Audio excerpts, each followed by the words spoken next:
Sahna chiroqlari yoqildi. Endi navbat sizga. Oliy ta'lim, fan va innovatsiyalar vazirligi, vazirlik huzuridagi talaba va o'quvchilarning ijtimoiy faolligini oshirish markazi, Madaniyat vazirligi hamda O'zbekiston Milliy teleradiokompaniyasi birgalikda sizga katta imkoniyat taqdim etadi.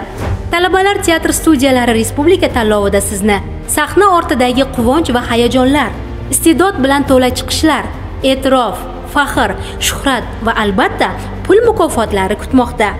Tanlovda Qoraqalpog'iston Respublikasi, viloyatlar hamda Toshkent shahridagi oliy ta'lim tashkilotlarining talaba yoshlardan iborat teatr studiyalari jamoalari ishtirok etadi.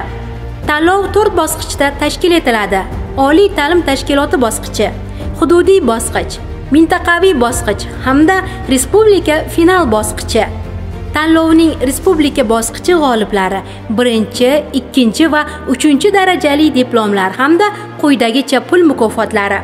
3-o'rin bazaviy hisoblash miqdorining 85 barobari, 2-o'rin bazaviy hisoblash miqdorining 140 barobari va tanlov g'olibi 1-o'rin bazaviy hisoblash miqdorining 190 barobari miqdorida pul mukofoti bilan taqdirlanadi. 1-o'rinda egallagan jamoa a'zolari xorijiy davlatlardan biriga sayohat qilishi ham mumkin. Bundan tashqari bir nechta nominatsiyalar bo'yicha g'olib aniqlanib, ular ham pul mukofotlari bilan taqdirlanadi. Eng faol oliy ta'lim muassasasi nominatsiyasi bazaviy hisoblash miqdorining 35 barobari. Eng yaxshi erkak roli uchun nominatsiyasi bazaviy hisoblash miqdorining 25 barobari. Eng yaxshi ayol roli uchun nominatsiyasi bazaviy hisoblash miqdorining 25 barobari. Jamoa ijodkor talabasi nominatsiyasi bazaviy hisoblash miqdorining 20 barobari.